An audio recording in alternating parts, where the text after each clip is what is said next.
દારૂ કાંડને લઈને જે 13 આરોપીઓ છે તેમના 10 દિવસના રિમાન્ડ મંજૂર કરવામાં આવી। એસએમસી દ્વારા સમગ્ર લઠ્ઠાકાંડની તપાસ પણ હાથ ધરવામાં આવી। મિથિનોલ સપ્લાય કરનાર સુધી પહોંચવાની કવાયત પણ શરૂ કરાઈ। 14 દિવસના રિમાન્ડ માંગવામાં આવ્યો હતો, પરંતુ નામદાર કોર્ટે 10 દિવસના રિમાન્ડ મંજૂર કરવામાં આવ્યા છે। રહીશ નામનો જે શખ્સ છે તેને પણ ઉજ્જૈનથી એસએમસી દ્વારા ધરપકડ કરી લેવામાં આવી હતી અને તેમને પણ હાલ જે છે તે ભાવનગરની એલસીબી ખાતે પૂછપરછ કરવામાં આવી રહી છે। ભાવનગર લઠ્ઠાકાંડમાં વધુ એક શંકાસ્પદ મોત નીપજ્યું। મૃતક ભાવનગરના હાથબ ગામના રહેવાસી હતા। લઠ્ઠાકાંડમાં વધુ એક પરિવાર પર આભ તૂટી પડ્યું છે। સુધીર રાવળ નામના વ્યક્તિ છે જે હાથબ ગામના રહેવાસી છે તે 18 તારીખના રોજ જે ગામ છે ત્યાં તેને પાર્ટી કરી હતી। ત્યારબાદ તેમનું જે છે તે ભાવનગરમાં સરકારી હોસ્પિટલમાં લાવવામાં આવ્યા હતા અને ટૂંકી સારવાર બાદ તેનું મૃત્યુ થયું છે। વર્તેજ ગામમાં જે ગૌતમના ઘરે જે દેશી દારૂનો જે લઠ્ઠો બનાવવામાં આવ્યો હતો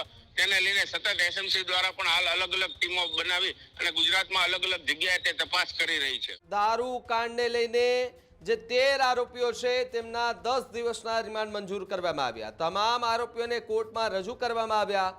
ત્રીજા એડિશનલ જજ ધર્મેશ જાનીની કોર્ટમાં રજૂઆત કરવામાં આવી, જે કોર્ટે 31 ઓગસ્ટ સુધીના રિમાન્ડ મંજૂર કર્યા। એસએમસી દ્વારા સમગ્ર લઠ્ઠાકાંડની તપાસ પણ હાથ ધરવામાં આવી છે। બીજી તરફ નકલી દારૂ કાંડના મૂળ સુધી પહોંચવા તપાસ વધુ તેજ કરાઈ છે।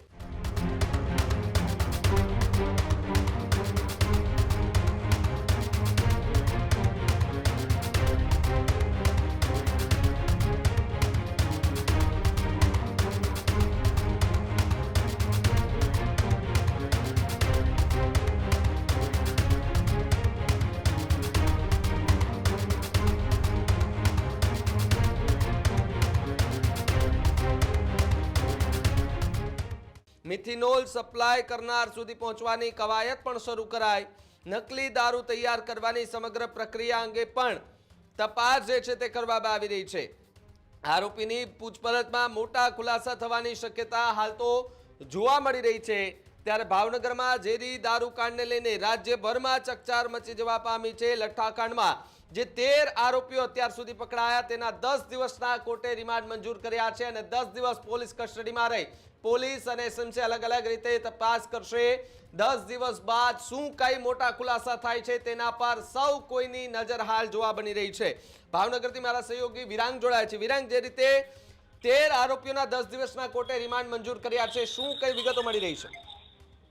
બિલકુલ ભાવિક, જો વાત કરવામાં આવે તો ભાવનગરની નામદાર કોર્ટમાં આ ગૌતમ સહિતના 13 જેટલા આરોપીઓ છે તેને ભાવનગરની નામદાર કોર્ટમાં હાજર કરવામાં લઈ જવામાં આવ્યા હતા, જ્યાં પોલીસ દ્વારા તેને 14 દિવસના રિમાન્ડ માંગવામાં આવ્યા હતા, પરંતુ નામદાર કોર્ટે 10 દિવસના રિમાન્ડ મંજૂર કરવામાં આવ્યા છે।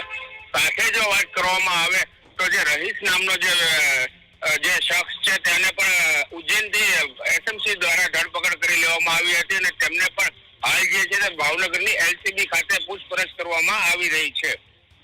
જી બિલકુલ, આભાર જોડાવા બદલ અને માહિતી બદલ। તો જે રીતે ભાવનગરની અંદર સર્જાયેલા લઠ્ઠાકાંડને લઈને જે આરોપીઓ અત્યાર સુધી પકડાયા છે તે લોકો, એમના 10 દિવસના રિમાન્ડ મંજૂર કરવામાં આવ્યા છે અને 10 દિવસ દરમિયાન શું કઈ મોટા ખુલાસા થાય છે તેના પર સૌ કોઈની નજર। ભાવનગર લઠ્ઠાકાંડમાં વધુ એક શંકાસ્પદ મોત નીપજ્યું છે।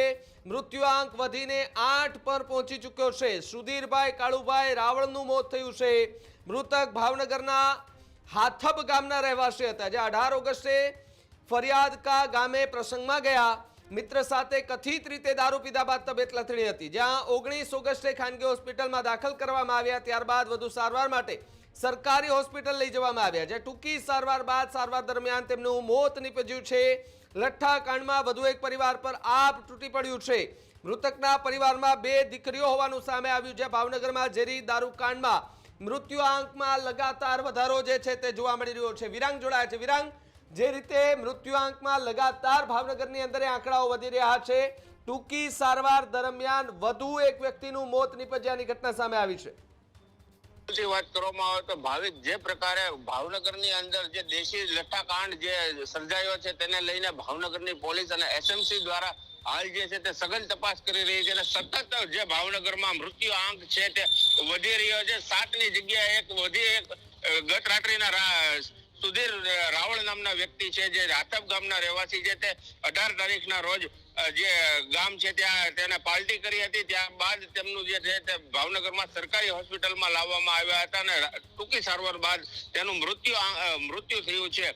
સતત વધી રહેલા જે મૃત્યુ આંકને લઈને પોલીસ પણ હાલ જે છે તે ચિંતિત જોવા મળી રહી છે. સાથે જો વાત કરવામાં આવે તો ભાવનગરમાં જે પ્રકારે જે વર્તેજ ગામમાં જે ગૌતમના ઘરે જે દેશી દારૂનો જે લઠ્ઠો બનાવવામાં આવ્યો હતો તેને લઈને સતત એસએમસી દ્વારા પણ હાલ અલગ અલગ ટીમો બનાવી અને ગુજરાતમાં અલગ અલગ જગ્યાએ તે તપાસ કરી રહી છે. વિરાંગ, એક વાત એ પણ સમજ્યું છે કે આજે લગભગ આટલા દિવસથી શું કઈ પોલીસ દ્વારા તપાસ થઈ રહી છે, એસએમસી દ્વારા ત્યાં શું તપાસ કરવામાં આવી રહી છે, કોઈ ખુલાસા અત્યાર સુધી થયા છે કે કેમ? કારણ કે મોતના આંકડાઓ લગાતાર વધી રહ્યા છે. જે મૃતકના પરિવારોજનો જે છે તે શું માંગ કરી રહ્યા છે અત્યારે? ભાવિક, જો વાત કરવામાં આવે તો મૃત્યુ આંક જે પ્રકારે વધી રહ્યા છે તેને લઈને ભાવનગરની પોલીસ અને એસએમસી છે, એસએમસી દ્વારા હાલ જે છે તે કઈ પ્રકારે આ દારૂ જે છે તે બનાવવામાં આવ્યો હતો. અને સાથે જો વાત કરવામાં આવે તો એક અમારા સૂત્રો દ્વારા પણ જાણવા મળી રહી છે માહિતી કે ભાવનગરની પોલીસ છે તે આ ઇથેલોન અને મિથોલોન જે છે તે કોના દ્વારા મંગાવવામાં આવ્યો હતો અને કઈ કંપની દ્વારા મંગાવવામાં આવ્યો હતો, તેના જીએસટી નંબર શું છે તે દિશામાં પણ હાલ જે છે તે પોલીસની તપાસ હાલ શરૂ છે. જી બિલકુલ, આભાર જોડાવા બદલ અને માહિતી બદલ વિરામ. ખેડૂત ભાઈઓ છે ખેતરમાં ડ્રોન ઉડાવતા હોય છે ત્યારે આપણે એક પ્રશ્ન સતાવતો હોય છે કે જે આપણે અત્યાર સુધી જીપીએસ ટેકનોલોજી વાળા ડ્રોન વાપર્યા છે, જેથી કરીને મોબાઈલ ટાવર છે અથવા તો હાઈ ટેન્શન લાઈન પસાર થતી હોય, કોઈ વૃક્ષો હોય, ત્યારે જે જીપીએસ ટેકનોલોજી વાળા ડ્રોન છે એમાં ટકરાય અને ટ્રેસ થાય છે. પણ એગ્રીવન લાવ્યું છે જીએનએસએસ ટેકનોલોજી ડ્રોન, જેથી કરીને એ ડ્રોન છે એ કોઈ જગ્યાએ ટકરાય નહીં, પોતાની રીતે જ ડિસિઝન લે છે અને મૂવ થઈ જાય છે, જેથી કરીને જીએનએસએસ ટેકનોલોજી ડ્રોન છે એ વાપરવાનો આગ્રહ રાખો. અત્યારે જ ન્યૂઝરૂમ ગુજરાતની યુટ્યુબ ચેનલને સબસ્ક્રાઇબ કરો અને ઇન્સ્ટાગ્રામ અને ફેસબુક પર ફોલો કરો. અપડેટ રહો, સત્યની સાથે રહો.